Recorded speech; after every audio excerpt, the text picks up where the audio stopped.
नमस्कार, स्वागत है आप सभी का। मैं हूं आपके साथ विपिन कुमार शर्मा और इस क्लास में हम पढ़ रहे हैं राजस्थान का करंट अफेयर्स।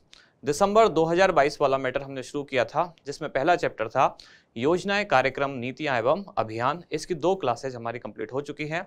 आज इस चैप्टर की यानी कि योजनाएं, कार्यक्रम, नीतियां और अभियान ये तीसरी और आखिरी क्लास है। इसके बाद फिर अगला चैप्टर शुरू करेंगे। तो शुरुआत करते हैं क्वेश्चन के साथ। देखते हैं पहला क्वेश्चन क्या है। एक्सटेंसिव एक्सप्लोरेशन कार्यक्रम का संबंध किस क्षेत्र से है? इसमें 2 शब्द आए हैं, दोनों अंग्रेजी के हैं। Extensive, exploration. अगर आप इन दोनों शब्दों का अर्थ जानते हैं तब आप ऑप्शन में से कोई ना कोई जरूर चुन सकेंगे। ऑप्शन क्या है? खनन क्षेत्र, पर्यटन क्षेत्र, शिक्षा या कृषि। एक्सटेंसिव शब्द का मतलब क्या होता है कि बड़े स्तर पर, व्यापक स्तर पर, और एक्सप्लोरेशन यानी कि अन्वेषण, खोजना, किसी चीज को पता लगाना, ढूंढना। तो बहुत बड़े स्तर पर किसी चीज का अगर पता लगाना है, इनमें से कौन सा क्षेत्र है जो आपको लग रहा है जिसकी संभावना है, जिससे संबंधित हो सकता है कार्यक्रम? तो ये है खनन क्षेत्र। जैसा कि मतलब अभी ये कुछ अनुमान है कि राजस्थान के कुछ ऐसे क्षेत्र हैं जहां कुछ नए संभावित कुछ खनिज मिल सकते हैं। कौन कौन से वो क्षेत्र हैं? एक है बांसवाड़ा, दूसरा है राजसमंद, तीसरा है बाड़मेर और चौथा उदयपुर। इनमें कुछ नए खनिज होने की संभावना है। अब उन्हीं संभावनाओं को ध्यान में रखते हुए ये प्रोग्राम चलाया जा रहा है, एक्सटेंसिव एक्सप्लोरेशन। प्रोग्राम किसके द्वारा संचालित है या वित्तीय मदद किसके द्वारा है?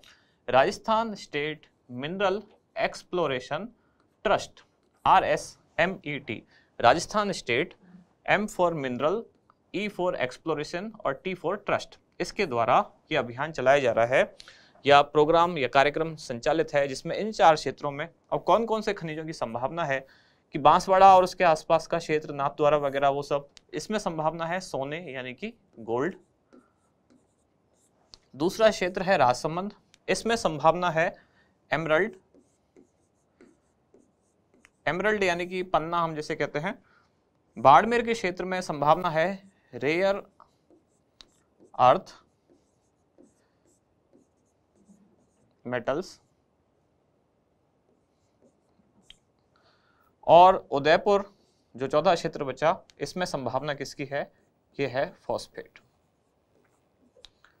तो अभी खोज के द्वारा ये पता चला है कि इन 4 क्षेत्रों में इन 4 खनिजों की होने की संभावना है। तो इनके लिए एक अभियान चलाया जा रहा है। कार्यक्रम का नाम है एक्सटेंसिव एक्सप्लोरेशन कार्यक्रम। किससे संबंधित है? खनन विभाग से। आगे बढ़े अगले क्वेश्चन की तरफ। अगला प्रश्न है, नई राज्य युवा नीति के मसौदे पर हाल ही में एक 2 दिवसीय परामर्श कार्यशाला का आयोजन किया गया। निम्नलिखित में से किस वैश्विक संस्था द्वारा इसमें सहयोगी की भूमिका निभाई गई? कौन सी नीति या क्या प्रोग्राम है? नई राज्य युवा नीति। ये जो नई राज्य युवा नीति है, इसमें किस संस्था के द्वारा लाई जा रही है? तो एक तो है इसमें राजस्थान युवा बोर्ड। तो ये तो संस्था हो गई राजस्थान की। एक संस्था तो ये है ही, इसके साथ दूसरी संस्था कौन सी थी? और वो वैश्विक संस्था इसलिए पूछा गया है। ऑप्शन है आपके UNESCO, UNICEF, United nation population fund, इसको शॉर्ट में ये भी कहा जाता है UNFPA। जो ये शॉर्ट फॉर्म है, इसकी फुल फॉर्म क्या होती है? United nation fund for population activities, या इसी को ये भी कहा जाता है यूनाइटेड नेशन पॉपुलेशन फंड। और फोर्थ ऑप्शन है विश्व बैंक। इसका उत्तर है यूनाइटेड नेशंस पॉपुलेशन फंड या UNFPA। ये और इसके साथ कौन? राजस्थान युवा बोर्ड। इन दोनों के द्वारा संयुक्त तत्वाधान में एक नई राज्य युवा नीति के मसौदे पर एक 2 दिवसीय परामर्श शिविर या कार्यशाला, इसका आयोजन किया गया था। बढ़े आगे अगले प्रश्न की तरफ। जनजातीय गौरव दिवस समारोह का राज्य स्तरीय आयोजन कहाँ किया गया? ऑप्शन है आपके उदयपुर, जयपुर, बांसवाड़ा या डूंगरपुर। अब जनजाति से समझ में अगर आप अनुमान लगाएंगे तो हो सकता है आप सोचें कि बांसवाड़ा, डूंगरपुर या उदयपुर हो सकता है, लेकिन इसका जो समारोह आयोजित हुआ राज्य स्तरीय, वो आयोजित हुआ जयपुर में। और जयपुर में कहाँ? जयपुर में जो राजभवन है, यानी कि जहां राज्यपाल रहते हैं उनका जो निवास स्थान है, तो राजभवन में ये आयोजित किया गया। कब आयोजित किया गया? तो इसकी डेट है 15 नवंबर। और हर डेट के पीछे कुछ ना कुछ कहानी होती है। 15 नवंबर को क्यों आयोजित किया गया? 15 नवंबर 2022 को आयोजित किया गया, लेकिन ये 15 नवंबर डेट यही क्यों चुनी गई? क्योंकि इस दिन होती है बिरसा मुंडा जयंती। तो बिरसा मुंडा ने जनजातियों के लिए, जनजाति समुदाय के लिए बहुत कुछ किया। बिरसा मुंडा के बारे में आपने पढ़ा भी होगा इतिहास में। तो इसीलिए इनकी जयंती के अवसर पर ही, यानी कि 15 नवंबर को राज्य स्तरीय एक समारोह का आयोजन किया गया। नाम दिया गया जनजातीय गौरव दिवस। कहाँ? राजभवन जयपुर में इसका आयोजन किया गया। ठीक है, बढ़ते हैं आगे अगले क्वेश्चन की तरफ। अगला प्रश्न है, साउथ एशिया के सबसे बड़े पब्लिशिंग यानी कि प्रकाशन पब्लिशिंग कॉन्क्लेव एक सम्मेलन जो कहाँ, जिसका नाम क्या है? जयपुर बुकमार्क। ये सम्मेलन का नाम है जयपुर बुकमार्क। इसका 9वां संस्करण आयोजित किया गया। आपसे पूछा गया है कि विषय क्या था, थीम क्या थी, किस विषय पर आधारित होगा। ये अभी आयोजित हुआ नहीं है, ये अब होने वाला है। और कब होने वाला है? तो जनवरी 2023 में। और फिलहाल इसकी डेट क्या रखी गई है? 19 से 23 जनवरी अब आयोजित होने वाला है। इंपॉर्टेंट क्यों है? क्योंकि साउथ एशिया यानी कि दक्षिण एशिया का सबसे बड़ा ये प्रकाशन कॉन्क्लेव या पब्लिशिंग कॉन्क्लेव है। इसकी थीम क्या रखी गई है? ऑप्शन है आपके, पुस्तकों का संसार एवं व्यापार, अनुवाद की कला एवं बिजनेस, डिजिटल पुस्तकों का भविष्य, या फिर बदलते परिदृश्य में पुस्तकों की भूमिका। इसका उत्तर है अनुवाद की कला एवं बिजनेस। इस थीम पर आधारित सम्मेलन का आयोजन किया गया। जयपुर बुकमार्क उसका नाम रखा गया और आयोजन भी जयपुर में ही हुआ। वैसे तो सिंपल सा समझ आता है कि जयपुर बुकमार्क नाम है तो जयपुर में ही आयोजन है, लेकिन हमेशा ऐसा नहीं भी होता है कि जरूरी नहीं शहर के नाम पर हो तो उसी शहर में आयोजन हो। इस आयोजन कहाँ हुआ? जयपुर में, 9वां संस्करण। और इसकी थीम क्या थी या विषय क्या था? अनुवाद की कला एवं बिजनेस। अगला क्वेश्चन, जयपुर के जवाहर कला केंद्र में आयोजित मृगनयनी एग्जीबिशन उत्सव का आयोजन निम्नलिखित में से किस राज्य के शासन एवं ग्रामोद्योग विभाग द्वारा किया गया? यह राज्य पूछा गया है। यानी एक बात यह है कि जब जयपुर में आयोजित हुआ तो जयपुर के जवाहर कला केंद्र में आयोजित हुआ, तो एक राज्य तो अपने आप राजस्थान है ही, राजस्थान ऑप्शन में भी नहीं है, इसलिए अब इसके साथ एक दूसरा और राज्य है जो सहयोगी था या जिसके उसी राज्य के विभाग द्वारा, कौन से विभाग द्वारा? शासन एवं ग्रामोद्योग विभाग द्वारा इसका आयोजन किया गया। पूछा गया वो राज्य कौन सा है? उत्तर प्रदेश, हरियाणा, गुजरात या मध्य प्रदेश? तो इसका उत्तर है मध्य प्रदेश। मध्य प्रदेश सरकार के ही जो विभाग है, कौन सा? शासन एवं ग्रामोद्योग विभाग। और ये राजस्थान सरकार के साथ मिलकर, यानी कि जवाहर कला केंद्र जयपुर में इन्होंने इसका आयोजन किया, जिसका उद्देश्य क्या था? जो दोनों राज्यों की संस्कृति है उसका, कला और संस्कृति और कला का प्रचार प्रसार और एक दूसरे से समन्वय, एक दूसरे की चीजों को जानना समझना, ये सब इसका उद्देश्य था। और आयोजित कहाँ हुआ? जयपुर के जवाहर कला केंद्र में। अगला क्वेश्चन है, नवंबर 2022 में आयोजित लेखा परीक्षा सप्ताह के दौरान राजस्थान के प्रधान लेखाकार कार्यालय इसके कार्य करने के लिए देश भर में कौन सा स्थान प्राप्त हुआ?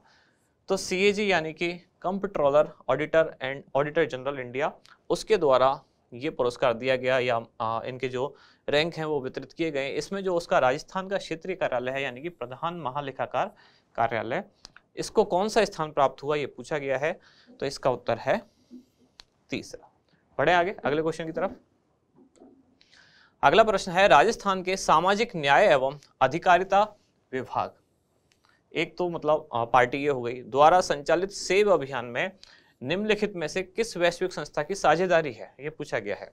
यानी कि दूसरी पार्टी, सेकंड पार्टी कौन है साझेदार? एक तो हो गया सामाजिक न्याय एवं अधिकारिता विभाग राजस्थान का, एक पक्ष ये है। दूसरा पक्षकार पूछा गया है, ऑप्शन है यूनेस्को, यूएनपीए, ये दरअसल UNFPA है, United nation fund for population activities, जो हमने देखा। तीसरा है UNGA यानी कि यूनाइटेड नेशन जनरल असेंबली, जिसको संयुक्त राष्ट्र महासभा भी कहा जाता है। और चौथा ऑप्शन है यूनिसेफ। अब अगर आपको सेव अभियान की फुल फॉर्म पता है तब तो इस क्वेश्चन को सही करने की आपकी संभावना है।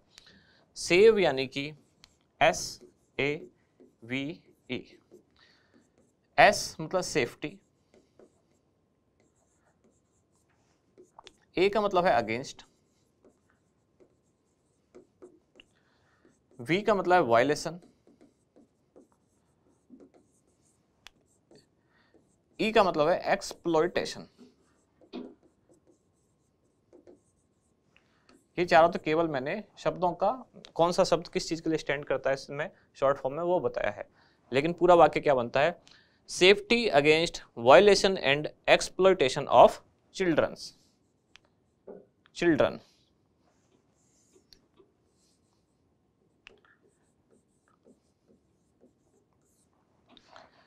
Safety against violation and exploitation of children यानी कि बच्चों की सुरक्षा के लिए एक अभियान चलाया गया। और ये कहाँ संचालित है? अभी ये पायलट प्रोजेक्ट के तौर पर यानी कि ट्रायल के तौर पर कहाँ? अलवर जिले में।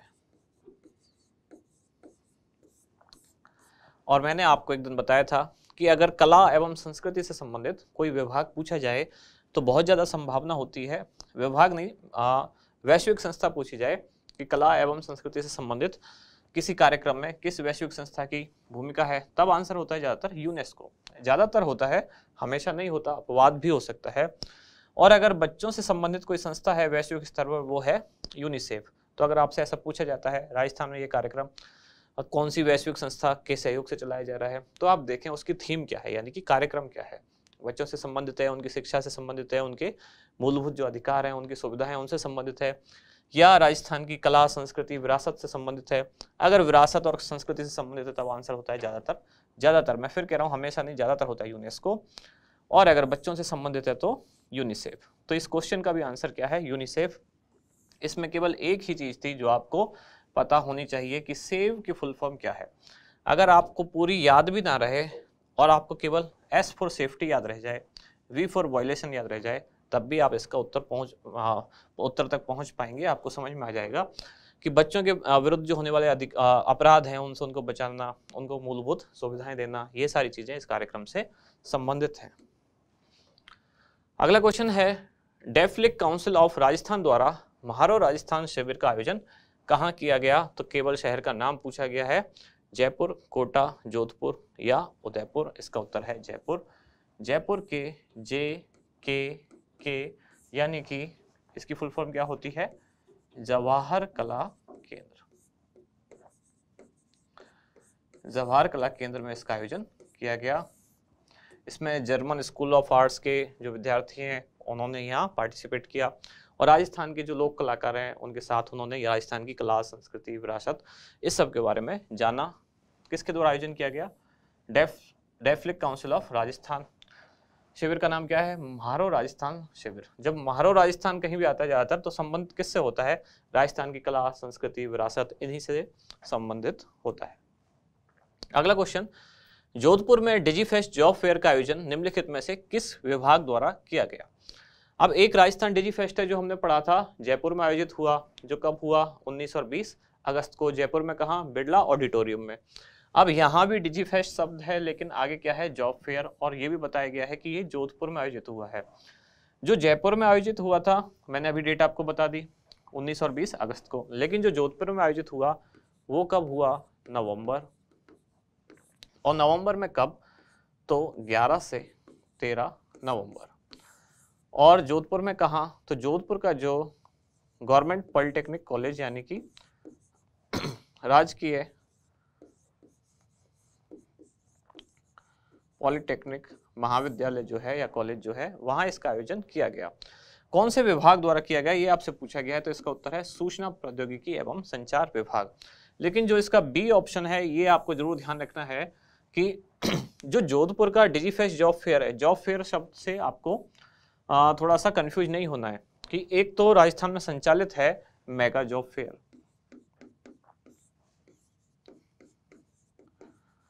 मेगा जॉब फेयर क्या है? ये जयपुर से शुरू हुआ था, सबसे पहले जयपुर में आयोजित हुआ, जयपुर के बिरला ऑडिटोरियम में। उसके बाद राज्य सरकार ने घोषणा की कि अब राजस्थान के हर जिले में जॉब फेयर आयोजित किए जाएंगे। अभी भी प्रेजेंटली भी कहाँ चल रहा है, उदयपुर में चल रहा है एक मेगा जॉब फेयर। इससे पहले कहाँ था, तो इससे पहले सिरोही में हुआ, उससे पहले बीकानेर में भी हुआ, उससे पहले जयपुर में हुआ। तो ये धीरे धीरे हर जिले में आयोजित होने वाले हैं। तो जो मेगा जॉब फेयर है वो कौन से विभाग द्वारा आयोजित हो रहा है, वो हो रहा है कौशल रोजगार एवं उद्यमिता विभाग। लेकिन अगर शब्द आ जाए डिजी फेस्ट, तो चाहे जयपुर वाला डिजी फेस्ट हो जो कि 19 और 20 अगस्त को आयोजित हुआ, या जॉब फेयर डिजी फेस्ट जो जोधपुर का हो, दोनों के लिए कौन सा विभाग है, सूचना प्रौद्योगिकी एवं संचार विभाग। क्लियर, कंफ्यूज ना हो।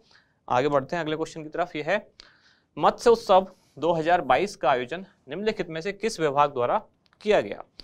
अब मैं ये भी पूछ सकता था कि ये आयोजित कहाँ हुआ, लेकिन मैंने पूछा नहीं। उसका कारण ये है क्योंकि आप में से ज़्यादातर लोग जानते हैं कि मत्स्य देश जो महाजनपद काल का है, मत्स्य नगर या मत्स्य देश या जो भी इससे संबंधित मत्स्य से संबंधित जानकारी है, वो कौन सा क्षेत्र है, तो वो अलवर है। आप ज़्यादातर लोग ये चीज़ जानते ही होंगे, इसलिए मैंने ये नहीं पूछा क्वेश्चन में कि कहाँ आयोजित हुआ। पूछा है कि विभाग कौन सा है। तो एक चीज़ मैंने आपको बताई थी कि राजस्थान के पर्यटन को प्रमोट करने के लिए राजस्थान सरकार के पर्यटन विभाग द्वारा अलग अलग क्षेत्रों में, अलग अलग जिलों में अलग अलग महोत्सव आयोजित किए गए। जैसे कल हमारे क्वेश्चन में था वागड़ महोत्सव, या ऐसे पहले हमने पढ़ा थार महोत्सव, या उससे पहले थार महोत्सव, वागड़ महोत्सव, उससे पहले आभानेरी महोत्सव, कोटड़ा महोत्सव। ऐसे बहुत सारे महोत्सव हैं जो किसके द्वारा आयोजित हैं, पर्यटन विभाग द्वारा। केवल एक महोत्सव था अभी कल परसों जो हमने पढ़ा कल की क्लास में, उद्योग विभाग द्वारा था। वो कौन सा था, वो था 56 भोग फूड फेस्टिवल जो था वो उद्योग विभाग द्वारा। बाकी ज़्यादातर जितने भी ऐसे उत्सव महोत्सव हैं वो किसके द्वारा आयोजित हो रहे हैं, तो पर्यटन विभाग द्वारा। उद्योग विभाग का जरूर ध्यान रखें कि खाने पीने से संबंधित है 56 भोग फूड फेस्टिवल, लेकिन विभाग कौन सा है, उद्योग विभाग। अब वो भी क्यों है, क्योंकि जो अलग अलग लोकल एरिया के जो खास खास फेमस खाद्य पदार्थ हैं उनको प्रमोट करना राज्य सरकार का उद्देश्य है। अगला क्वेश्चन है कि वागड़ महोत्सव, ये जो यहाँ हमारी आज की क्लास पूरी हो चुकी है। अब इससे पहले वाली जो क्लास थी यानी कि कल वाली, तो जैसा हमारा पैटर्न है एक दिन पुरानी क्लास पे हम रिवाइज करते हैं। तो देखते हैं उस क्लास का पहला क्वेश्चन क्या था, यानी कि 48वीं जो क्लास थी। पहला क्वेश्चन यही है कि वागड़ महोत्सव 2022 का आयोजन कहाँ किया गया, तो ये किया गया कहाँ, डूंगरपुर में, पर्यटन विभाग द्वारा। और साथ ही डूंगरपुर का जो जिला प्रशासन है उसके द्वारा 3 दिवसीय महोत्सव था। 4 नवंबर से शुरू हुआ और डूंगरपुर स्थापना दिवस होता है इस दिन, इसलिए इस महोत्सव को 4 नवंबर को आयोजित किया गया। दूसरा क्वेश्चन क्या था कि हाल ही में सामाजिक न्याय एवं अधिकारिता मंत्री द्वारा राज्य स्तरीय ट्रांसजेंडर उत्सव का शुभारंभ कौन से स्थान से किया गया। तो पहले तो यही एक क्वेश्चन बना था कि जो अधिकारिता या सामाजिक न्याय एवं अधिकारिता मंत्री हैं वो कौन है, तो उनका नाम है टीकाराम जूली। कई बार एग्जाम में नाम भी पूछा जाता है मंत्रियों का। अब पूछा गया कि उत्सव का आयोजन कहाँ किया गया, तो ये अलवर में। साथ ही मैंने एक और चीज बताई, ट्रांसजेंडर उत्थान कोष के लिए सरकार ने 10 करोड़ रुपए का फंड जारी करके अलग से कोष गठित किया है। फिर अगला क्वेश्चन था कि कॉफी विद कलेक्टर कार्यक्रम कौन से जिले में संचालित है, तो इसका उत्तर डूंगरपुर जिला था, जिसमें डूंगरपुर जिला प्रशासन और महिला अधिकारिता विभाग द्वारा संयुक्त रूप से इसका संचालन किया गया। बेटी बचाओ बेटी पढ़ाओ योजना के तहत ही ये कार्यक्रम आयोजित किया गया। फिर था 56 भोग 2022 फूड फेस्टिवल, अभी अभी मैंने इसकी बात की, कौन से विभाग द्वारा संचालित है, तो उद्योग विभाग राजस्थान सरकार का। जयपुर के जल महल के पास जो राजस्थान हाट है वहां इसका आयोजन किया गया। इसके बाद था लिंगानुपात सुधार तथा समाज में महिलाओं की गरिमा एवं सुरक्षा सुनिश्चित करने हेतु एक नारी चौपाल का आयोजन किया गया। तो नारी चौपाल भी कहाँ आयोजित किया गया, अलवर में। अलवर जिले में बहुत सारे अभियान संचालित हैं, तो एक बार आप ध्यान रखें अलवर में कौन कौन से अभियान है, 6-7 जो भी हैं सबके एक साथ एक पेज पर उनको लिख लें। तो ये नारी चौपाल दरअसल अलवर में एक अभियान है, सक्षम अलवर अभियान। उसके 3 घटक हैं, कौन कौन से, समता, ममता और क्षमता। अब इसमें जो ममता वाला घटक है इसके तहत ही अभियान चलाया जा रहा है, कौन सा, नारी चौपाल। तो नारियों की समस्याओं से संबंधित, महिला सशक्तिकरण से संबंधित ये अभियान है। शुरुआत कहाँ से हुई, तो अलवर के राजगढ़ से 6 दिसंबर से इसकी शुरुआत हुई और फिर घोषित किया गया कि सभी ब्लॉक्स में इसका आयोजन किया जाएगा। अभी कुछ दिन पहले नीमराना में भी नारी चौपाल का आयोजन किया गया, इसलिए मैंने यहाँ नीमराना लिखा है। अगला प्रश्न था 2 दिवसीय राज्य स्तरीय कला उत्सव का शुभारंभ किस जिले में किया गया, तो ये जोधपुर के मंडौर में, नागौरीबिरा गांव के राजकीय बालिका माध्यमिक विद्यालय में इसका आयोजन किया गया 1 और 2 दिसंबर को। और शुरुआत या उद्घाटनकर्ता कौन थे? तो डॉक्टर वी.डी. कल्ला, जो कि शिक्षा मंत्री हैं।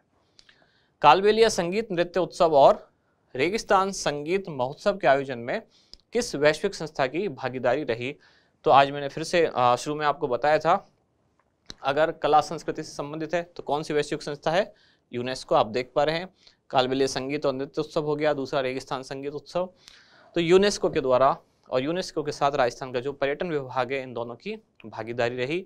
तो पहला उत्सव यानी कि कालबेलिया संगीत और नृत्य उत्सव, इसका आयोजन किया गया कहाँ? जोधपुर में। और दूसरा रेगिस्तान संगीत महोत्सव, इसका आयोजन कहाँ किया गया? जैसलमेर में। सड़क सुरक्षा जीवन रक्षा अभियान किस शहर में संचालित किया गया? तो उदयपुर जिले में सड़क दुर्घटनाओं को रोकने के लिए या कमी लाने के लिए। ऑपरेशन खुशी का संबंध किससे था? तो गुमशुदा बच्चों की तलाश के लिए। 16 वर्ष से कम आयु के जो बच्चे हैं और गुमशुदा हैं, उनकी तलाश के लिए शुरू किया गया। अभी इसका 5वां संस्करण यानी कि 5th एडिशन आयोजित किया गया। किसके द्वारा संचालित है? राजस्थान पुलिस द्वारा, और उसमें भी जयपुर पुलिस की विशेष भूमिका है। फिर था ऑपरेशन चक्रव्यूह अभियान का उद्देश्य क्या है? तो ये मादक पदार्थों की तस्करी नियंत्रण के लिए अभियान चलाया गया। बीकानेर पुलिस द्वारा या बीकानेर रेंज के सभी जिलों में यह अभियान संचालित किया गया। तो यहाँ समाप्त होती है कल और आज की दोनों की क्लासेज। अब मिलते हैं कल और कुछ क्वेश्चंस के साथ अगली क्लास में। अच्छा, एक और खास बात कि आज यहाँ जो है योजनाएं, कार्यक्रम, नीतियां, अभियान, ये वाला जो चैप्टर है ये समाप्त हो गया। कल से शुरू होगा कौन सा? रिपोर्ट, मुद्दे, चर्चित स्थल, घटनाएं, ये वाला चैप्टर। तो मिलते हैं कल फिर उसी क्लास में। तब तक के लिए पढ़ते रहिए, इस चीज़ को रिवाइज करते रहिए। धन्यवाद।